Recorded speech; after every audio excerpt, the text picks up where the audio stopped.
bro, we have the Thunder are getting humbled. Okay, I told you guys that they weren't, that they weren't gonna give. Not give, but like the Thunder were not gonna, beat the 73-9 record. Honestly, it might never be, beaten ever again. Okay, like this is probably gonna be like the only like I don't know. This I don't see this record being beaten. Honestly. Uh, but yeah, whatever. Let's see what the Thunder. Let's see what Wait, what's his name again?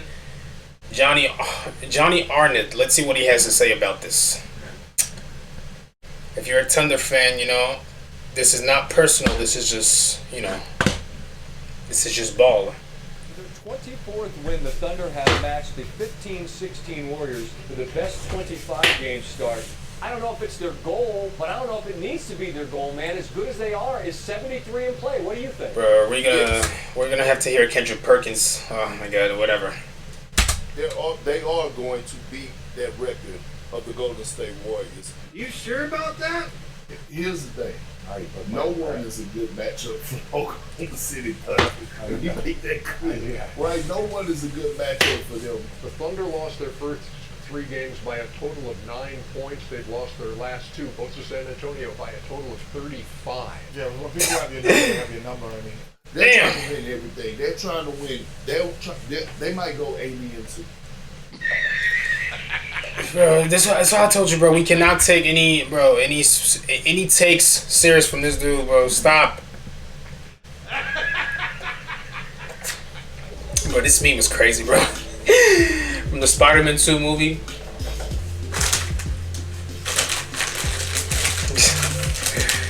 Whatever, bro.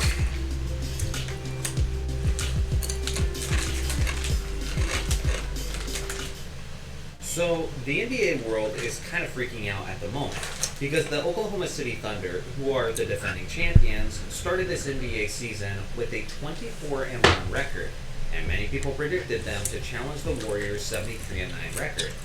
Heck, I'm not going to name names, but even some people that I know were even predicting as many as 75 wins this season. Now, technically, that's still possible, assuming the Thunder close out their season on a 45-game winning streak. The truth is, Oklahoma City is now 30-7.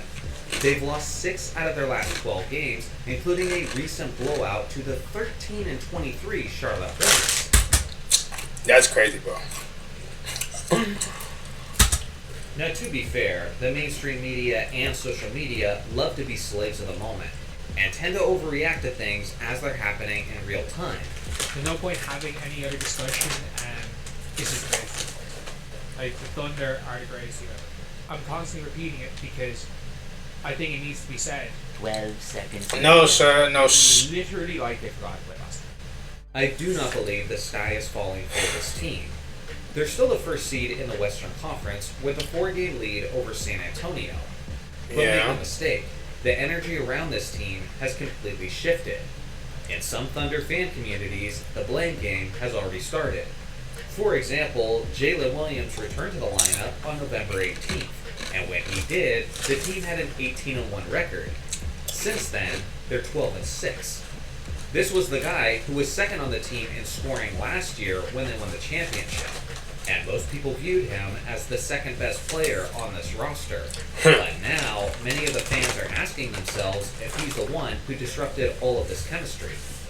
Now, if you're a Thunder hater, I'm not sure you should be celebrating their, quote, downfall just yet. Because if things get bad enough, and if they really wanted to, they could easily make the best trade package for Giannis. Giannis. Of talent, and with their large pile of future first-round picks. When freaking Giannis Antetokounmpo is your contingency plan, I'd say overall, you're in a pretty darn good position.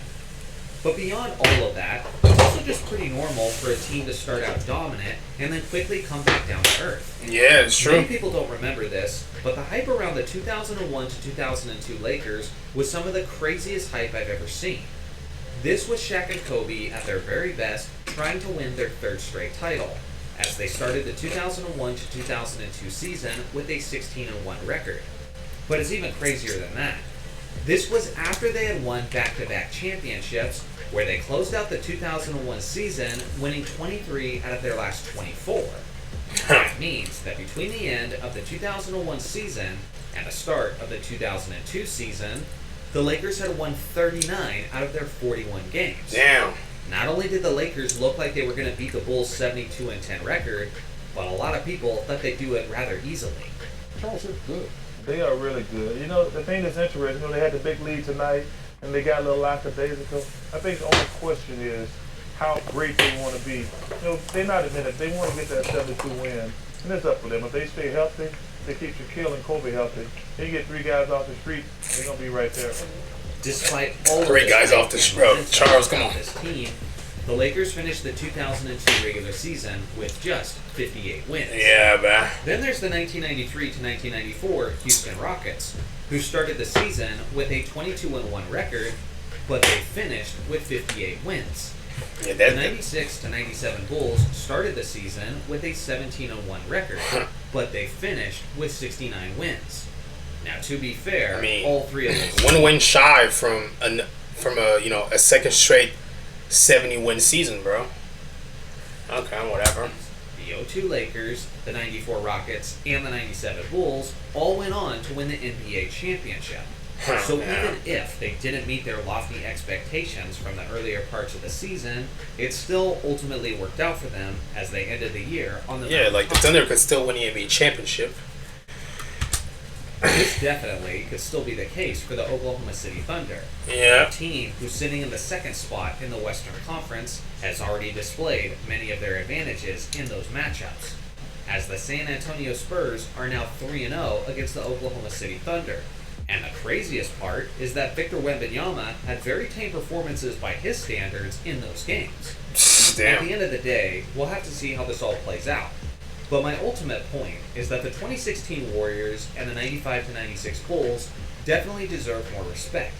Because it's one thing to have an incredibly hot start to the first quarter of the season, which we have seen many times before, but to end up with 70 plus wins, to be consistent and performing at your best on a night in and night out basis when the entire rest of the league is gunning for you is extremely difficult to do. Exactly, bro. Because you see all these teams, starting the season hot, and they finish with with a record not even close to these 2 teams, And this is crazy, bro. Like, they definitely deserve a lot more respect, bro. Staying that consistent, like, staying dominant like that and consistent all throughout 82 games like this in order for you to reach 70 plus wins, hang on, bro. I can't lie, bro. They deserve respect for this, bro. The Warriors and the Bulls deserve respect for this. But like I said before, they could still very well end up on the mountaintop, and I'm pretty sure OKC fans would happily trade in the wins record for a second straight championship. Yeah. So I have some questions for you guys. Do you think the Oklahoma City Thunder are still the team to beat in the NBA? And if you were Sam Presti, the general manager of the Oklahoma City Thunder, would you ride out this wave, maintaining your depth and plethora of picks, or do you think it's time to make a major play for Giannis Antetokounmpo? I look forward to hearing your thoughts in the comment section. I don't think they below. need to go ahead and trade Shout for out to the Giannis, members but for whatever. supporting my channel. I cannot thank you enough. Thanks for You know, watching. they're as always. Make they're sure fine to with the team that they have right now. for more basketball content, and I'll see you guys in the next video. They're fine with the team that they have right now. They don't need no Giannis or whatever. But hey, I think the Thunder are still, to a certain extent, the team to beat in the NBA. Because I think once the Thunder loses more than 9 games, because they're already at 7 losses, but once they loses more than 9, I think this is when the hype is gonna come down and all, and then they're still, the Thunder are still going to be regarded as the team in the NBA, but not like they're not gonna be like they're not gonna treat them like they treated the Warriors a decade ago, where everyone were playing at their most elite, like try hard mode basketball just to get one win just beating them, bro. Like I don't think they're gonna get the 2016 Warriors treatment, but whatever. They're still going to be regarded as the big contenders, But yeah, that's my point of view. Let me know what you guys think in the comments. I'll see you guys in the next one. Peace out.